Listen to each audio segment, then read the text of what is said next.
kick the energy up, and our next speaker I know is going to bring the energy. He always does.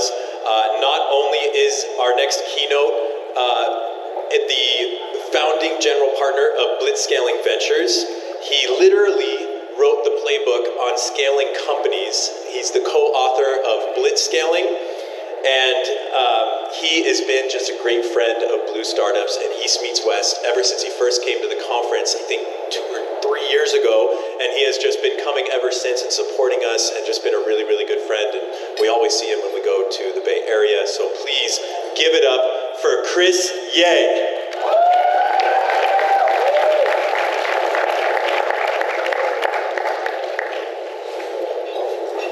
Hopefully it fits over my head. Very large cranium, it's always a pain in the ass. Thank you, David. All right, guys, I'm so excited to be here today. I only have 30 minutes, and you just had lunch, so I'm going to do my best to make you guys excited, because I've been able to fool David and Chenoa and Maya into bringing you back year after year, but the only way that's going to work is if you guys enjoy my content. And so I'm going to do 2 key things. The first is I'm going to talk really fast, and the second is I'm going to bribe you by giving things away. So, get ready. So first of all, before I begin, let's start the giveaways right up front. I am going to give you the slides at the end of this presentation. So at the end of this presentation, you will have a chance to use your phones to get a QR code and get all the slides. There will also be some other goodies that you can download at the end, and you'll hear about them along the way. Second, I have physical gifts for you as well. In my pocket, I have these bookmarks for Blitzscaling. I don't have that many copies of the book with me, I'm afraid. I just have this one. But I have many, many bookmarks, and you know what is almost as good as a signed book? A book with a signed bookmark in it. So if you find me later on, you ask for a bookmark, I guarantee I will give you one until I run out. Finally, what I'm going to do at the end of this is I actually have another about 15 or so books you're going to learn about that I'm going to give away. It's not the book I'm going to be talking about, but I think it'll still be very useful to all of you. All right, so let's go ahead and get started. It's going to be very fast-paced. First of all, how many people saw me speak at a previous East Meets West? Raise your hands. Okay, thank you guys so much for coming back again. I'm going to give people a refresher, just because I've noticed that not everyone remembers every word I said, so I'm going to give you a quick refresher, but I'm going to get to the thing that is really important, which is the following. 3 years ago, I came to East Meets West, and I talked about my very famous book, Blitzscaling, which I wrote with my friend Reid Hoffman. Today, I'm here to announce that Reid and I are working on the sequel to Blitzscaling. This is our project for the year, and you guys are going to become the first audience to hear some of the ideas that are going to be going into this new book. So please, keep it quiet. You can share the ideas, but don't tell everyone, hey, I already have all the ideas. You don't need to buy the book. We want them to buy the book. So let's give you a refresher course on Blitzscaling, talk a little bit about the AI world, and dive into how Blitzscaling has changed since the book was published in 2018. So first of all, a little bit of background on myself and Reid Hoffman. We are proud graduates of Stanford University, and Blitzscaling came out of the class that we taught at Stanford in 2015. Reid Hoffman, of course, is a very famous guy as the founder of LinkedIn, but he's actually been involved with companies that are worth a lot more than LinkedIn. Or he's a founding board member at PayPal, the first outside investor in Meta, the first Series A investor in Airbnb, and the first commercial investor in OpenAI. And the question always becomes, how do you do this over and over again? How do you, time and time again, find these breakthrough companies? And the answer is Blitzscaling, which we define as the pursuit of rapid growth, prioritizing speed over efficiency in the face of uncertainty. Now, I like to tell people I've been to audiences all over the world, every continent except for Antarctica. I have never found an audience that said, you know what? I don't want growth. I want my company to stagnate until it dies. But that second part, prioritizing speed over efficiency in the face of uncertainty, sounds really risky. And it is. But there are times when the greatest risk is not taking on enough risk. And to understand this, we need to turn to a great modern American philosopher, the race car driver Ricky Bobby, the Legend of Talladega Nights. Now, as you know from this movie, he has 2 key phrases. Shake and bake. I haven't been able to figure out how to use that one yet. But the other is, if you ain't first, you're last. So that's the reason you end up blitzscaling, to build one of these iconic companies like a Facebook, like a LinkedIn, because there is a Ricky Bobby market to be won. A market where there's going to be one big winner. Now what we're looking for there is we're looking for a winner-take-most market where there's a reason why. There's only going to be one Facebook, there's only going to be one LinkedIn, there's only going to be one Microsoft. But we're also looking for the ability to grow the company faster than the competition. Because you're probably not the only one who's been smart enough to figure out that this is a pretty valuable company. And of course, you need to make sure that your company has product market fit and a big market and all these other things as well. But the key is your company in a Ricky Bobby market, and do you have the ability to outrun and outgun the competition? Now, the thing about blitzscaling is a lot has happened since we published the book. It was in 2018. And obviously the biggest thing that has happened is the rise of AI. And of course, fortunately, we get to benefit from that.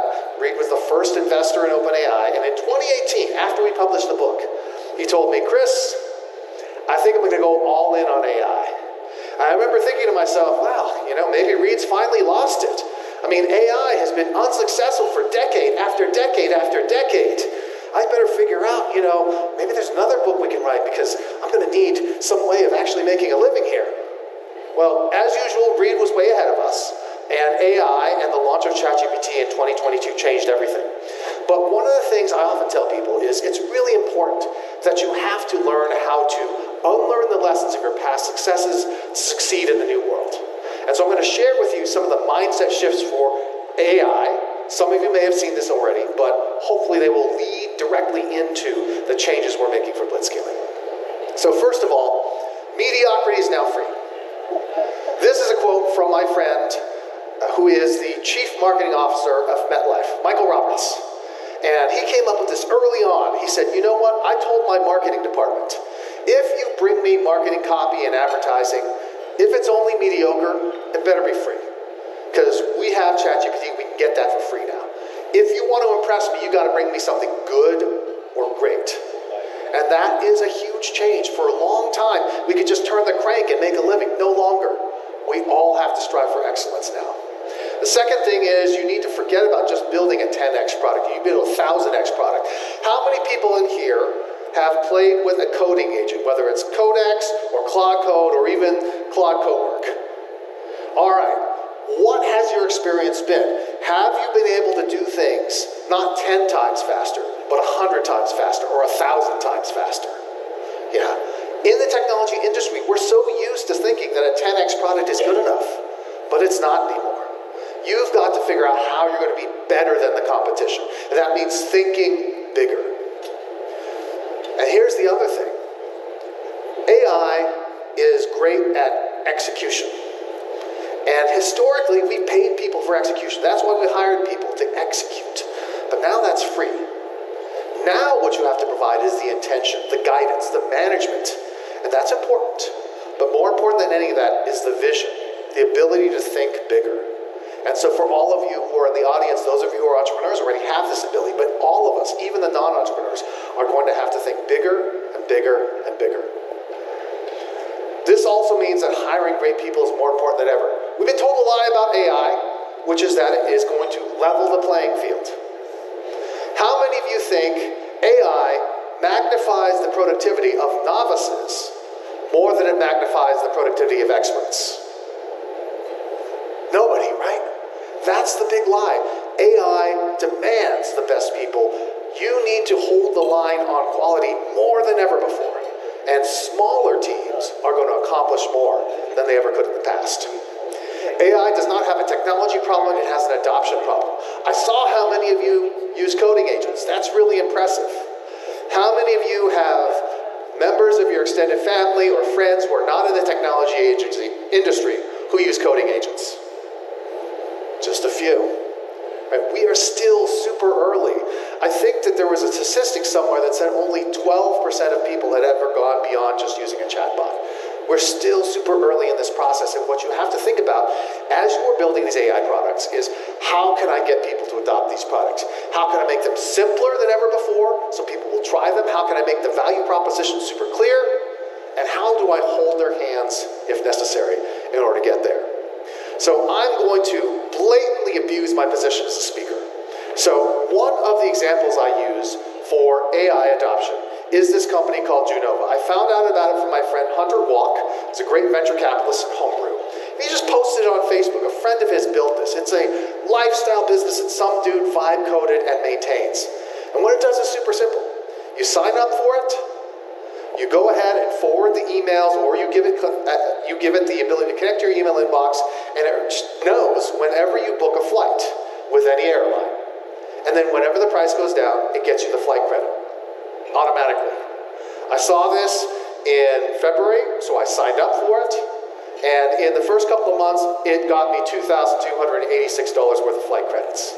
Now, I fly more than most people, but I can tell you, this shocked me.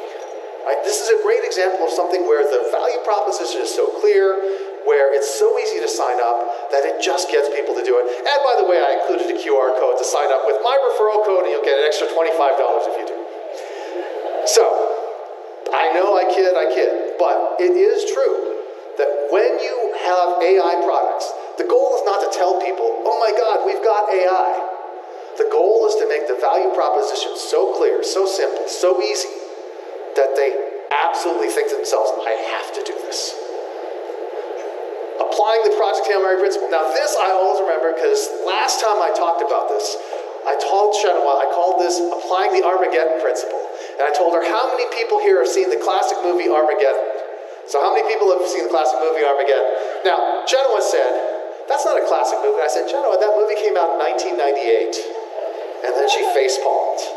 So I'm like, you know, I'm going to need to work on something for the younger people in the audience. So for the younger people, it's how many people have seen Project Hail Mary so far? All right. It's the same principle either way, which is, in Project Hail Mary, we send Ryland Grace up into space. He's not an astronaut. He's a school teacher and a microbiologist.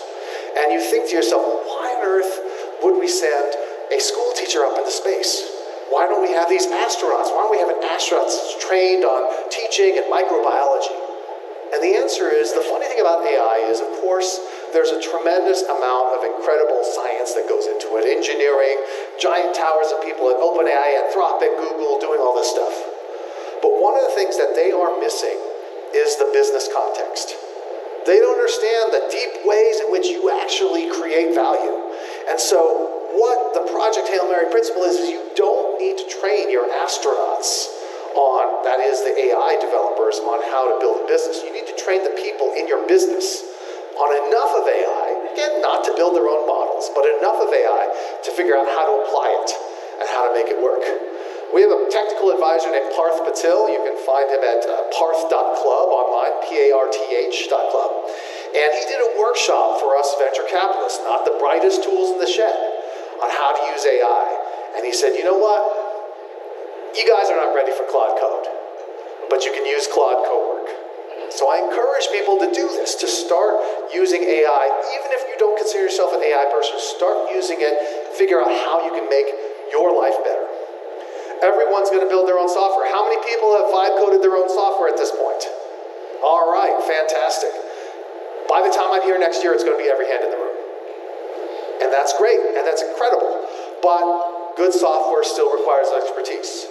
Because anybody who has vibe coded software, who actually knows what they're doing, knows that it's not necessarily going to be perfect. It's great for prototypes, it's great for getting started. But we are still going to need software developers. The future is about prototyping, not just planning. You're all here because you're good at planning.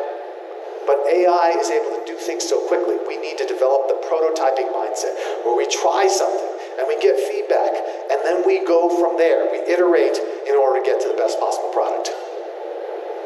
Intelligence is all about tool use. That's what sets human beings apart from everyone else. I mean, there are some crows and chimpanzees that use the occasional blade of grass, but we are the tool users. And that is how our AI is going to develop its power, by generating and using those tools. So if you're just using a chatbot, that's not enough. You've got to start adopting these platforms that are able to call other tools, that are able to do the same thing that human beings do in terms of using tools to produce results. You can do anything, but you can't do everything. One of the things I've noticed with people who are AI is many of them have become addicted. How many people have gone to sleep later than they planned because they were working on AI? How many people? See? Now here's the thing.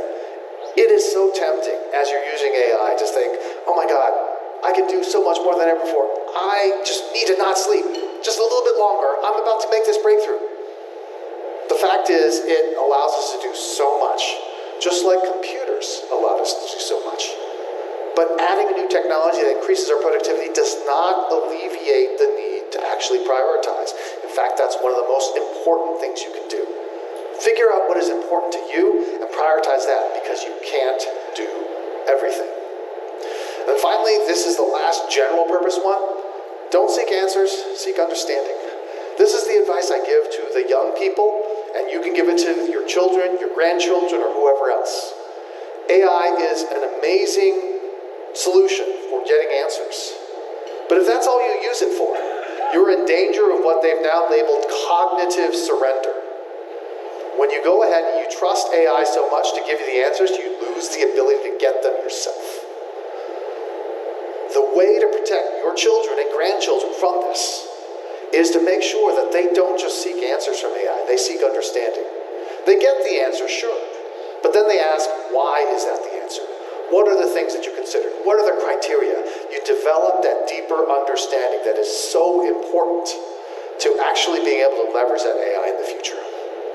Now, the biggest question that people keep asking for years is how AI changes blitzscaling. So these are the ideas that Reed and I have started playing with. We're still very early on in the process. They may change between now and when the book comes out. But I wanted to share them with you today, and hopefully you'll have some questions to ask about them later on. So the first thing is, it's quite astonishing what AI has done. We thought that we understood what speed was. We didn't know. So this is a chart of the revenues of OpenAI and Anthropic. Anthropic reported just about a month ago that they had achieved $30 billion in annualized run rate for revenues. They were founded in 2021. It took Microsoft 28 years to get to $30 billion. And it took just a little over 4.5 years for Anthropic to do the same. That's the kind of growth that we're seeing, blitzscaling beyond the blitzscaling that we've seen in the past. And so the question becomes, how does that change the game? The first thing is that AI wins by doing more, not spending less. We're very taken with the idea of using AI to save money. I like to save money too. I like to save money on airfare, as you saw. But the thing that AI will actually do is to allow us to do more, to achieve a bigger vision. I've often used the example of the iPhone, the most valuable product of all time until now. Steve Jobs had a vision. His vision was not for a phone to do less or for a phone to cost less. It was for something to do more, to give us something that was a truly magical experience. So as you're thinking about AI, don't just think about the costs. Think about what else you could do.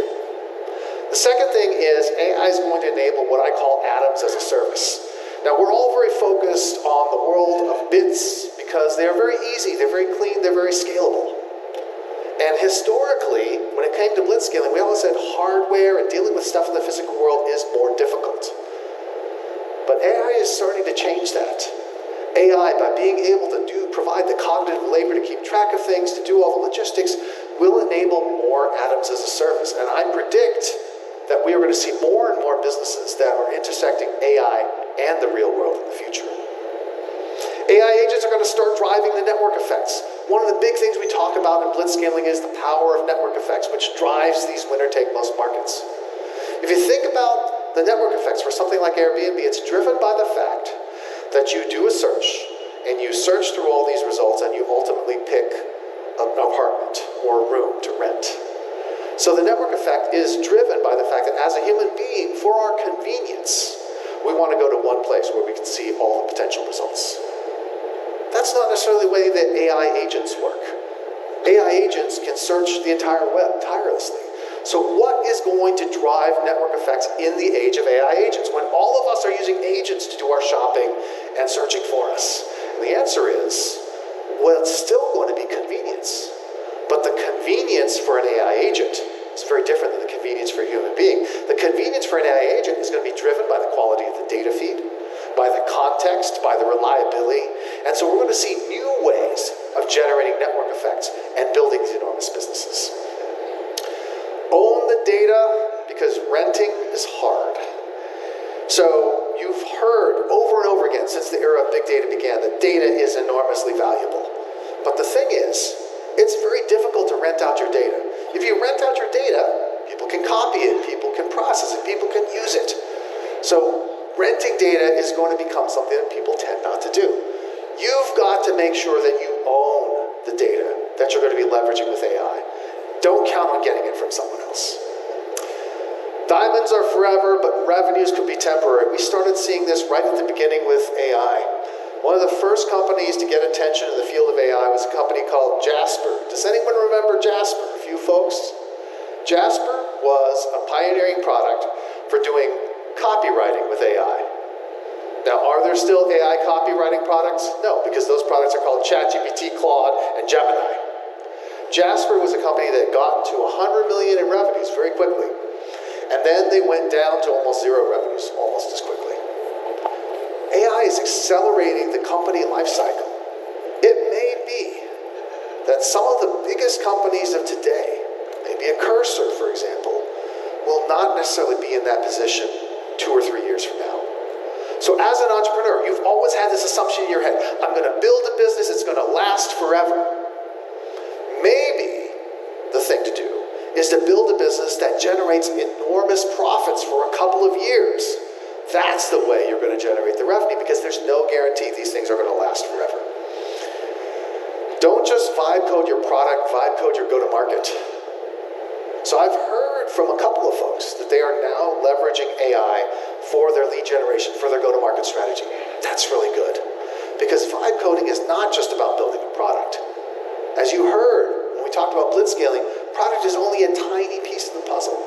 The go-to-market strategy and the way you outgrow the competition is even more important. And if you're not using AI for go-to-market, you're going to lose to someone who does. AI is going to allow smaller, nimbler blitzscalers. Now, this is a very famous Sam Altman statement. He said, we're going to see a billion-dollar company with one employee. Now, recently, the New York Times ran a story about supposedly a billion-dollar company with one employee called Medfee.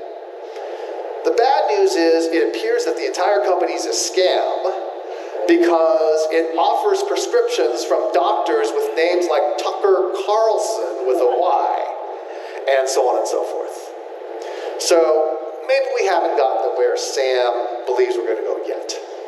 But it is true that blitzscalers are going to be smaller and faster than ever before.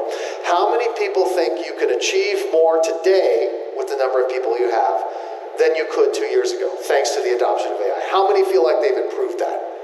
And remember, the AI we're using today is the worst AI is going to be. It's just going to get better and better. The way you scale your organization is not about scaling up humans, and it's not about scaling up AI. It's about scaling up the combination. We've historically thought about scaling up the number of humans. We have a whole thing in blitzscaling about the different stages of blitzscaling based solely on the human beings. It's tempting to think we could just scale with AI instead. Just add more agents. Oh, I have 5 employees, but 5,000 agents working for me. But those agents are only as powerful as the human beings that provide the oversight, the intention, and the vision. So when you think about scaling up your organizations, think about the combination of the two. Think about the human-AI partnerships that you're going to be scaling up. So I promised at the end I was going to do a QR code. So what this QR code is it will allow you to download the slides that you just saw. I will also let you know that here in my other present to you is this. So last year you heard me talk about the fact that I actually wrote a book in 12 hours using AI. This is that book. It's a guide on how to become a VC. It's kind of a niche topic, but there's probably some people in the audience who are interested. This is perhaps more interesting. It's the process by which you write a book in 12 hours using AI. When you go to that QR code, you can actually download the PDFs of both these books for free. I'm just giving them away. I also have about 15 physical copies that I've signed that I'll give away to people who come to me in the break. Don't come to me when other people are on stage presenting, because I want them to get your full attention. But on a break, come to me, and first come, first serve, I will give these out. What I will say is this example of how we're able to accelerate productivity by orders of magnitude is a concrete example of what every one of us can do with AI. The final thing before I open it to questions and answers is the bottom QR code is linked in. If you want to connect with me, please do. If you're from Hawaii, that will probably be enough because I'll tell you're from Hawaii. I'll assume you're from this conference. But if you're visiting from somewhere else, please, if you can, add a note saying, I saw you speak at East Meets West. Because otherwise, I'm just going to have to accept everyone who reaches out to me over the next 24 hours. And there could be a lot of weirdos in that, so try to avoid that. All right, so now what I'm going to do is I'm going to open it up to any questions or answers that people might have. I want to make sure that I give you an opportunity, and as an inducement, I will offer a signed book to anyone who has a question. So let's turn it over to the folks involved. I see we've got Alexi with one of the microphones ready. And so if you are interested in asking a question and or getting a book for free, please raise your hands now. All right, looks like there's some folks over here.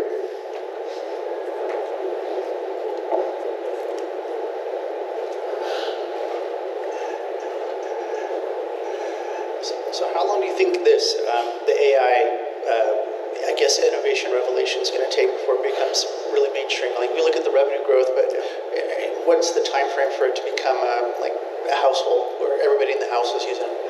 Yeah, so we think it's probably similar to the internet wave. So those of us who are old enough to remember, the internet wave really kicked off with the IPO of Netscape in 1995. And it took nearly a decade for broadband internet adoption to be nearly universal. We think it's probably going to be about the same. ChatGPT kicked off in 2022. Probably we're looking at roughly 8 to 10 years, so 2030, 2032. We've still got a lot of exciting growth ahead.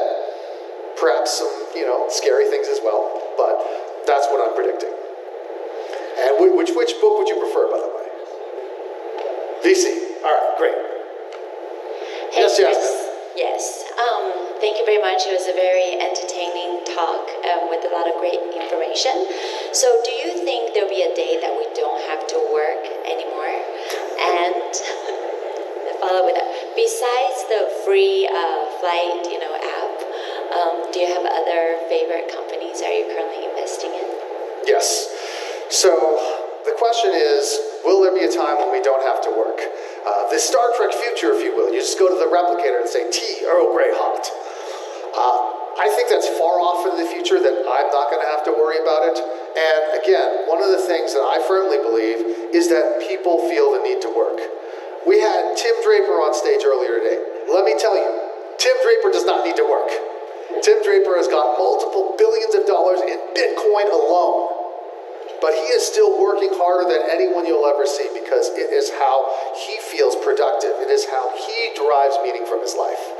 So I think we're still going to find ways to work. Again, the way that we work may be different in the future than the way we do today. It may not involve going to an office or staring at a screen. It may involve more voice. But I think we're all going to keep working for a while. Which one would you prefer? The blue one. All right. Next question. We have 2 minutes left. Hi, Chris. Thank you so much for your talk and helping us stay ahead of the trends adopting AI. My name's Jackie. I'm in social community and online presence. I just wanted to know what you think is not going to be replaced with AI, or maybe some top things that should always stay in the human role. Yes, excellent question. So one of the things I believe, and this very show is an example of this, is that we are going to crave face-to-face more than ever. In part because we know it can't be faked. At least right now, none of you are humanoid robots. Maybe in the future, but at least not now. And I think that one of the things that you can do most effectively, either if you're early in your career or trying to teach your children or grandchildren, is to have them emphasize those face-to-face skills. The ability to build rapport, the ability to communicate, the ability to tell your story. I think that's going to become more important than ever in an era where increasingly, anything that's asynchronous will be AI mediated. All right, do we have time for one more question? No, we're time. One more. Final question. And by the way, Jackie, which one did you want? Red. All right, last question. All right, last question. As we think about, like, as a new startup founder, I'm thinking about, like, my first hires. Do you have any advice on, from a technical standpoint or overall teams, what is critical right now? What should be the first few hires when building a new startup? Excellent question. So I think that the most important thing with your first few hires is to find people who are the best possible mental athletes. People who are generalists. This is something we talk about in Blitzscaling. You want to start with generalists rather than specialists. Things are changing so fast. If you hire someone with a very specific kind of skill, it may be obsolete or useless to you or done by AI within 2 months. So find those generalists, the people who have the ability to adapt very rapidly to whatever the situation is around them, the people who have the ability to learn new things quickly, because those are the people who are always going to be useful for what you do. And there was a question I forgot to answer, which is the tool that I'm using the most these days is Claude Code, because again, my technical advisor says, you're not allowed to use Claude Code, that's too complicated for you. All right, thank you guys so very much. I'm looking forward to speaking to some of you over the breaks. And please invite me back to East Meets West next year. I need this.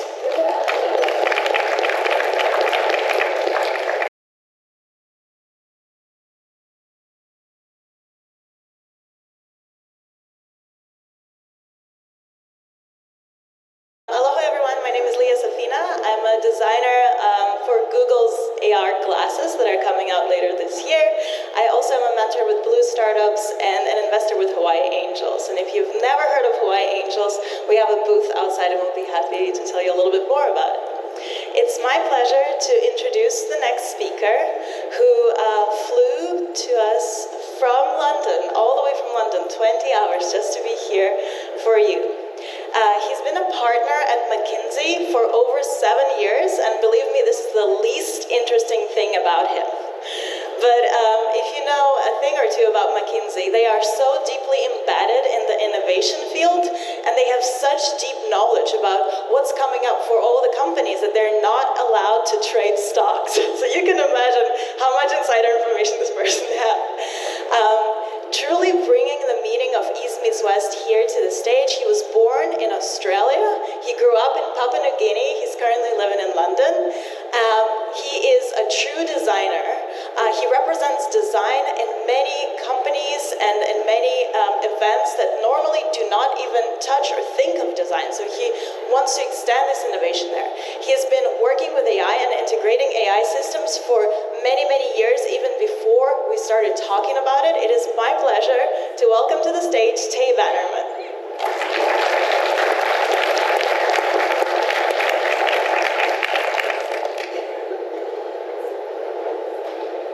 That was an excellent introduction. Thank you so much. Can you guys hear me okay? Awesome. I will just take a moment to get to that. Cool. How is everyone? Yeah? Excellent. How was lunch? It was good, right? Yeah? Decent. Who said decent? Just decent. I thought it was a solid 9 out of 10. Yeah? Okay, but I'm not here to talk about lunch. I need to click up.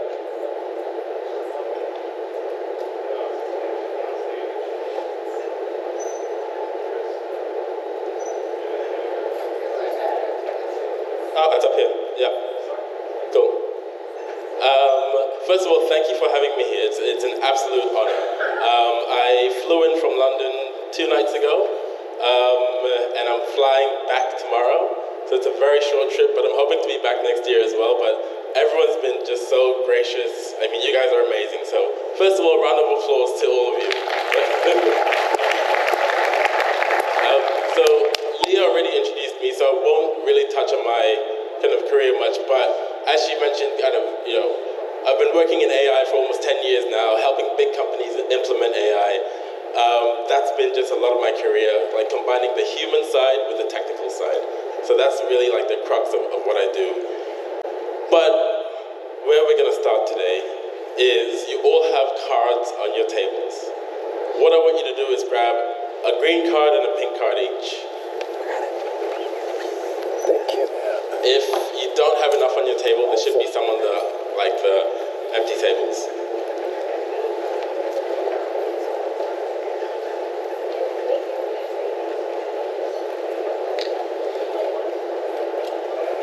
Yeah, one of each, yeah. Okay, so how it's gonna work is I'm gonna pop up a question on the screen, and don't think about it too hard. Just instinctively either put up a green card or a pink card. And how it works is green is like yes, that's something I'd be okay with. Pink is that's something I wouldn't be okay with. Does that make sense? Okay. And when you put your card up, I want you to look around the room. Like get a read of the room, see what everyone else is putting up. Because as we go on, you're gonna maybe see some patterns kind of emerge. So, first question. So, would you be okay with something, a tool, an app or platform that automatically books your holiday travel based on your preferences and budget? What are we seeing? Ooh, it's about 50-50. Yeah, okay. Yeah, look around. I mean, there's a lot of pink. So, next one. Would you be okay with something that looks at your health data, your eating and exercise habits, and then suggests actions for you based on all of that? Okay, a little more green, which is cool. Next one.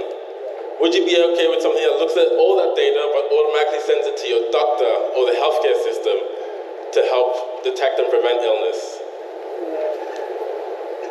More pink. Okay, next one.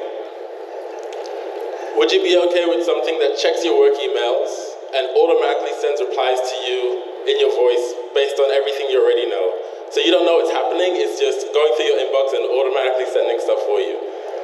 Oh, okay, we have like 10 people green and everyone else pink. Okay, last one. Would you be okay with something that posts to social media as you based on your past posts and your beliefs? So automatically posts for you. Okay, yeah, we have like 95% pink. I said that was the last one. This is actually going to be the last one. So, would you be okay with someone that analyzes your values, your beliefs, your behavior, and then on election day, automatically votes for the candidate that best matches your views? Someone's green. Okay. That's fascinating. So, what's really interesting, and I hope you're all looking around the room with each question. I've run this exercise for the last 7 years, probably in 15 countries now. And in that 7 years, the patterns are identical. So despite the fact that technology has moved so quickly, despite the fact that we have kind of AI tools now that can do so much more, that pattern hasn't changed, which, I mean, it's fascinating in one sense, but also it says a lot about what people really kind of are looking for, what people value when they make decisions about the technology that they use. And I mean, when I look back over the different countries I've run this in different settings, I've run this with executives, I've run this kind of, in smaller workshops, even with teenagers, you kind of see almost identical patterns. And I think what it really tells us is that it's not about the technology, it's about what we see as our identity, what we value, and what we ultimately trust. And that really doesn't change. And that really dictates a lot of the decisions we make about what we use, and a lot of how we feel when we see kind of technology or tools that don't quite feel right. And just focusing on trust. Like when we think about technology and tech companies, trust is at an all-time low. So this chart essentially shows in the US, what types of companies do people trust, and what level, like what percentage of people trust each type of organization. Healthcare providers, 31%, tech companies, absolute lowest, 8%. And that's been declining every year. And I think, I hear some woes. I don't think it's that surprising to a lot of people, especially when you look around and you kind of, see how kind of what tech companies are launching and building. And I think a lot of people outside this room that aren't deeply in tech have a very different view of what tech does and what tech companies do. But I think a big part of it, though, is that we've gone through different eras of technology. And I think right now we're in an era of technology that's very different from the last 10 years and the 10 years before that. Because the first era of kind of people using technology, that was when dial-up modems were around. Does anyone remember the dial-up modem? Where like you had a home computer. That was the era I call the era of compliance. You adapted to the machine. You had to sit down there and wait for the dial-up connection to connect. You didn't have much choice in the software that you used. You just, you changed for the machine. You adapted because that's all that there was. Then we moved into the second era. We had the web, we had social media, and that's what I call the era of convenience. You had an abundance of tools and apps to choose from. You have your social media feeds, but the stakes were low. If you didn't like an app, you would just kind of, uninstall it, download another app. And you had a lot of choice. But I think we're now moving into a different era. And that's the era of what I call confidence, where you now have tools and technologies that can make decisions on your behalf, that you can talk to, that, like Chris said in the last talk, that can execute for you. And that's a very different kind of set of structures that are needed for people to really feel like this is technology built for me. But I think a lot of companies are still operating like we're in the second era. And I think that's where we're seeing a lot of the trust degrade from people going, okay, tech companies aren't really working for me or building things that feel like they're for me and my community. And I think, this mantra of kind of moving fast, iterating fast, and breaking things works when you're in the second era, but really when you rely on people to trust what you're building and to trust what's in their hands, that's something that once it's broken, you really can't iterate on, you can't change. And I'm going to tell you two stories about where I really think exemplify the shift from the second to the third era. So, who here has used Sora, which was OpenAI's kind of video generation tool? We have one table, which is cool. So, this was 6 months ago. 6 months ago, OpenAI, who makes ChatGPT, they launched this new video app called Sora that basically allowed anyone to either type in a prompt or upload some photos and create almost any video that they wanted. And they also signed a $1 billion deal with Disney for people to be able to use Disney characters in the Sora video app. And so, kind of within days and hours of Sora launching, you saw people generating all kinds of videos. For some reason, kind of videos with Tupac in them were super popular. But you really saw people go, okay, this is this cool new thing where I can go, hey, make me a video of the Queen in a grocery store, or of Michael Jackson with kind of the dude from Breaking Bad. And these were kind of videos that people would share on other platforms as well. But people quickly, after the novelty, really began to say, this isn't right. You had kind of privacy concerns. To be able to take anyone's face, upload it, create a video of them, that didn't sit right with a lot of people. You had legal concerns. And I think the biggest one was just from regular people going, someone kind of created a video of me, and yeah, initially I was like, that's cool, but then once you really start thinking about it, and you start thinking about what's possible, you go, this is quite scary. And what happened with Sora is that 6 months after launching, OpenAI shut it down. So, and this was 2 weeks ago, so 2 weeks ago, OpenAI completely shut down Sora.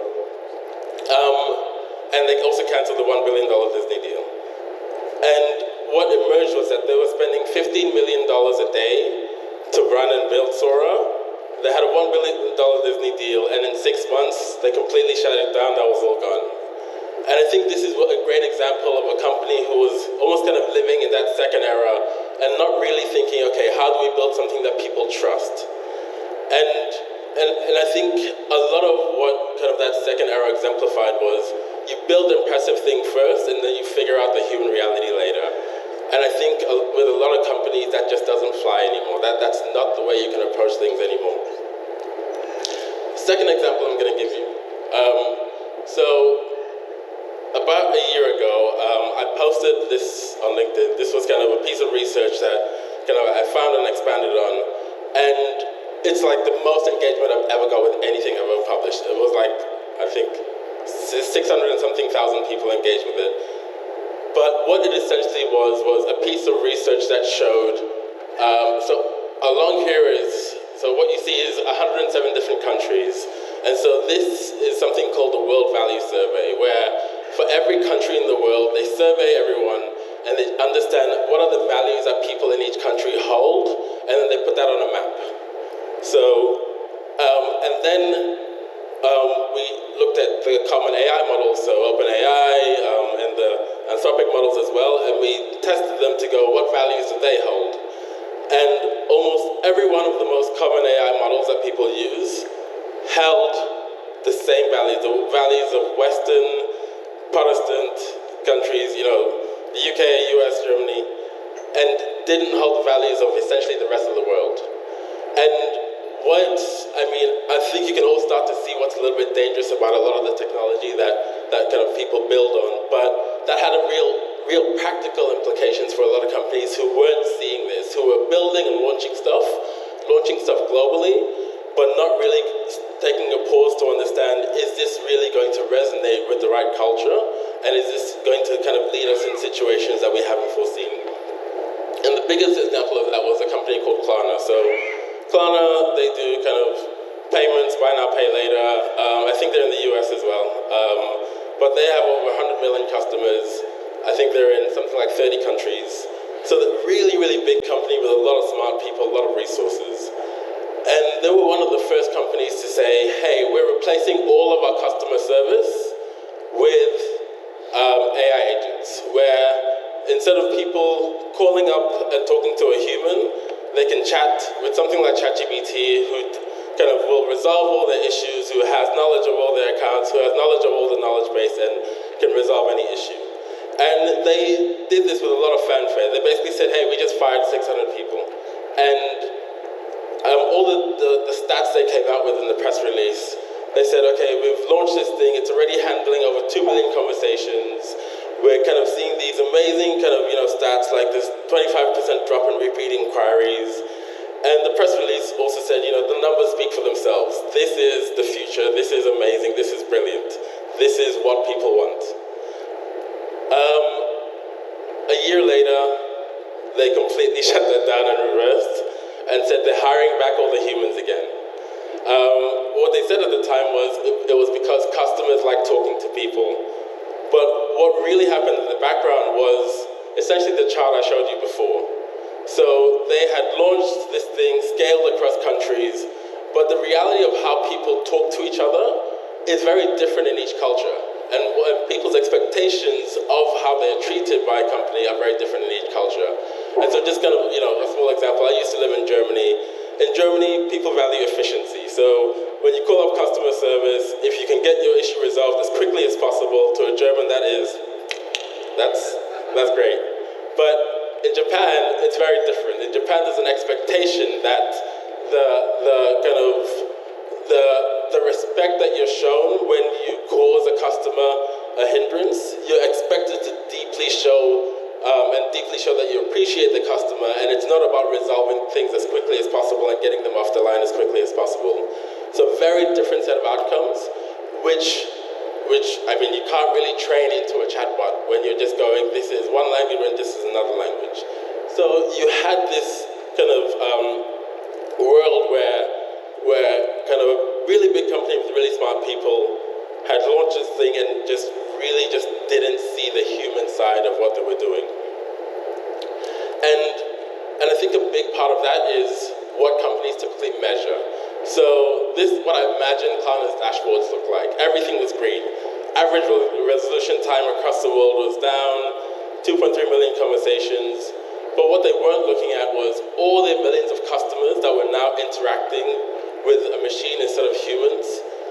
What were they, how were they kind of feeling? How were they absorbing that? And so things like, customer dignity, things like, do I trust what I'm seeing? Things like, does this resonate with my culture? Those are metrics that companies typically don't measure at all. But to a person sitting in their living room who is frustrated at something and installing customer service, those are the things that matter, not the metrics on the left. And what Klarna was seeing was that hundreds of thousands of customers were shutting down Klarna and leaving the service because of this, because they didn't feel kind of treated as humans by the customer service that they were seeing. And so, one of the big takeaways is that something being multilingual doesn't mean it's multicultural. And I think that's a lesson a lot of companies are learning as they move into that third era. And so this chart is really, really interesting because what this chart shows is why startups fail. And the size of the bubble represents the proportion of startups that fail for that reason. But what's been done here is that the reasons have been kind of put into a 2x2 matrix. So the things in the bottom right corner are elements where the only way you can prevent them is by being proactive. It means once the ball is rolling, you can't go back. So things like if there's no market need, if you're already kind of running down the hill and you've launched something, that's not something that you can reverse on. Things in the top right, you can manage. So it's that reactive recovery axis is high. You can recover quickly if kind of you spot things and they're not going well. Things in the bottom left, you can be proactive, but you can't be proactive, but you can recover, and you can't recover quickly either. But what you see is that a lot of the kind of the biggest reasons startups fail are in that bottom right corner, where you need to have a plan from the outset and you need to be clear about what you're doing from the outset. It's not about just running fast and hoping that you can pick up these things later. And so a big question I've been asking myself for many months was, okay, what's the new playbook then? What does that look like? What are the things that kind of startups and companies should be doing? But what are the things that regular people should be looking for as well to see, is this company doing things in my best interests? So I started thinking of where to look for this. And when I was invited to speak at East Meets West, I didn't know what I was going to talk about yet. But I knew where I was coming. And kind of as Leah mentioned, I grew up in a town called Lae in Papua New Guinea. So Pacific Island, but other side of the Pacific Ocean. So if you get on a boat and you go southwest, you're not going to touch any other land until you get to where I grew up for like 4,000 miles. But when I was a kid, and this is me when I was a kid, quick side story.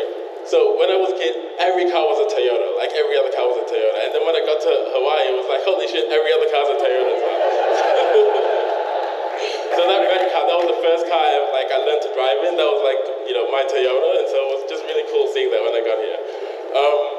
But when I was a kid, one thing we learned about was the Polynesian sailors and how they discovered every island in the Pacific over the course of thousands of years. And that's something that had never been done before. But we also learned a lot about the instruments they used and how they did it. And just kind of, recalling that, I just realized how amazing a feat that was. So this is kind of the area that they discovered. So kind of, from where I grew up in Papua New Guinea, all the Melanesian islands, Tahiti, New Zealand, Tonga, all the way up to Hawaii, by the Polynesians. And I mean, when you take a step back and you look at this, and you look at kind of how big and vast the Pacific Ocean is, and that they didn't know that any of these islands were there, and the fact that they did it in boats like this, you start to go like, holy shit, that's like impressive. And I started doing a lot of research about how they did it. What were the tools and techniques that they used? Did they have compasses? Did they have, and the short answer is no, they didn't have any tools at all. They didn't take any technology with them. But what they had was kind of tools and knowledge built up in the heads of generations about the environment around them. So they would know by the direction that different local birds were flying. They would know by the birds that they see whether they're exactly which area they're in. They'd be able to go, okay, is it one bird flying alone or two birds? What does that say about kind of the current conditions? They'd be able to kind of they created star maps, so they'd be able to navigate by looking at the stars and understanding exactly where they were on the planet.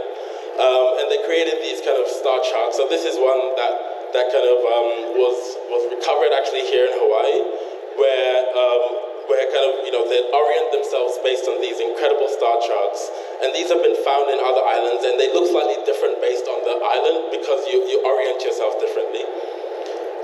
They also created these things called that allowed them to essentially map out the waves.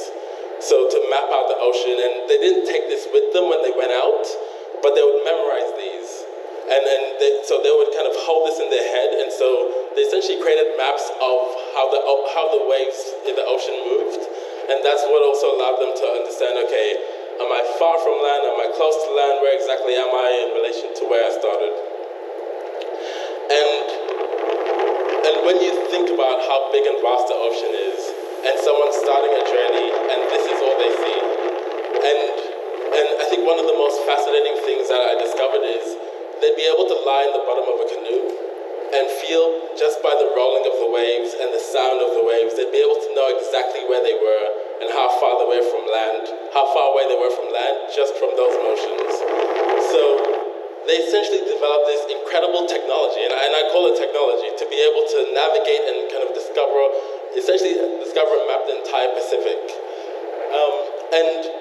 And when you think about how big this is the size of the US, Canada, all of South America, and all of Europe combined. And they did this over kind of 20 generations. They passed this knowledge down to allow the next generation and the next generation to also navigate. But then as they got to each new island, they adapted things based on the local birds, based on where they were, based on what they saw in the stars. And that knowledge was shared and passed down, but the way you read that knowledge was local in each island. And I think that's also kind of fascinating that they had the foresight to go, how do we teach people the right tools? How do we give them the right foundation? But also, how do we allow them to adapt things well enough so that in each locality, people understand what to do? And I think when I look at that third era, I really believe a lot of the conditions that they faced when they created this technology are very similar to the conditions that we face now. They couldn't control the ocean. I think a lot of us feel like things are moving very fast and we can't control them. I mean, the stakes were, these were high stakes situations.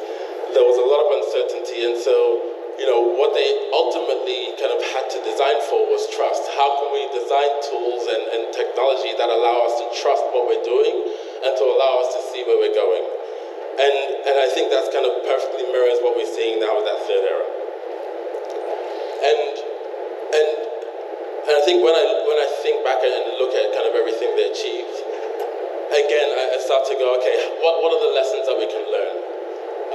And one of the companies that I think is following these lessons is a company called Grab. So Grab is a kind of company. They're in Southeast Asia.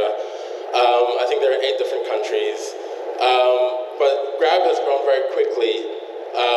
And they only operate in these 8 countries. So they don't have an agenda of we're going to go completely global, because the way they operate is what they call on a micro-local level. So they really work to understand every community they go into. And what Grab, I forgot to say what Grab does. So it's food delivery, and so it's basically like Uber. So you can order taxis, motorcycles, food delivery, but they adapt the services they offer to each community. So they kind of start by going into each local community, understanding how do people kind of use money here. Is it cash? Is it card? What are people's kind of value systems? And they really invest a lot of time and energy into doing this. And kind of when I did a Google AI summary of why people really trust and use Grab, a lot of those reasons kind of came out. They're reliable, but also the last one is the local focus. They engage in social listening to understand local user needs and act on them. And a few years ago, Uber said, we're going to launch in those 8 countries that Grab is in. And when I was kind of reading about this case, I was like, okay, this is almost like a perfect head-to-head clash between second era thinking and third era thinking. And Uber kind of brought their platform in. They kind of spent a lot of money to launch in these countries.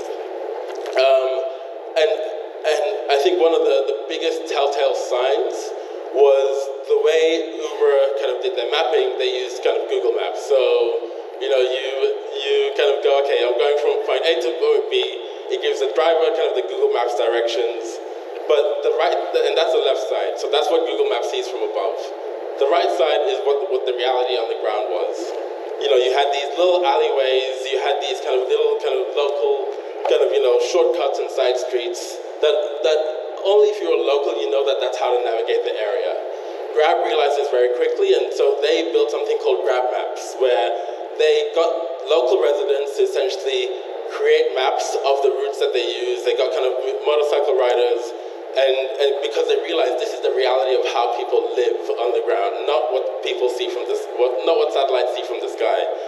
And I think after 18 months, Uber shut down in those countries, and because they couldn't compete with Grab, they were kind of operating on a very different playbook.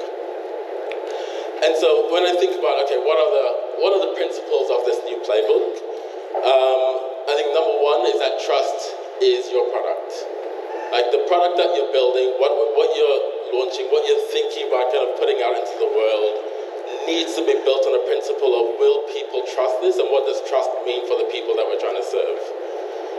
Second, I think the principle of creating a platform that kind of has the foundational knowledge, but allowing the people, allowing kind of the different communities and localities to localize that judgment and be able to make judgment calls based on their understanding of culture and values. I think that's the second critical point. I think the old way of kind of building one thing and going it's going to work everywhere just doesn't work anymore. Third, protecting human agency, not just outcomes. So really understanding, the exercise we did, what are those lines that people won't cross? What kind of do people feel, okay, this is something I want to protect as my own, something that I want to protect as human, and not just the outcomes. I think that's the third critical one. Fourth is that measurement, so the dashboard I showed you. So measure what humans value, not just what systems produce. So not just about the technical complexity and how accurate things are, but really, okay, what's the human outcome that we're actually designing and building for? So those are the four. I wanted to share some examples, but I'm being pushed for time, so I won't share specific examples. But when I landed in Honolulu 2 nights ago, Leah, who just introduced me, said, "Hey, Tey, I know you just came from a 21-hour flight from London, but do you want to come out with us?" And I was like, "Yeah, sure." So I came out, and I met Leah's friend Ikaika.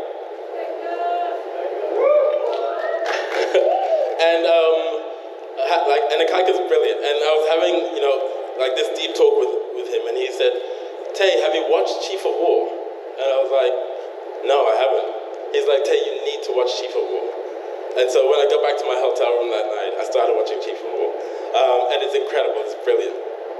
But literally in the first second, the first thing that's said is this, literally the opening scene.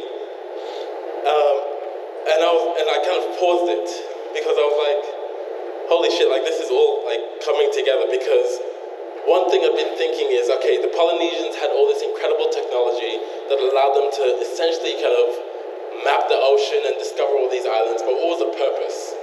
And the purpose was to find places where people can thrive, to find lands where their people can thrive. That was the objective. The objective was not to create the best technology possible. And I literally paused after 1 second and was like, this is meant to be. And I think, with any technology, with anything that we're building, I think ultimately that has to be the mission. How do we create things that allow people to thrive and people to flourish? That's me. Thank you so much. Thank you for listening.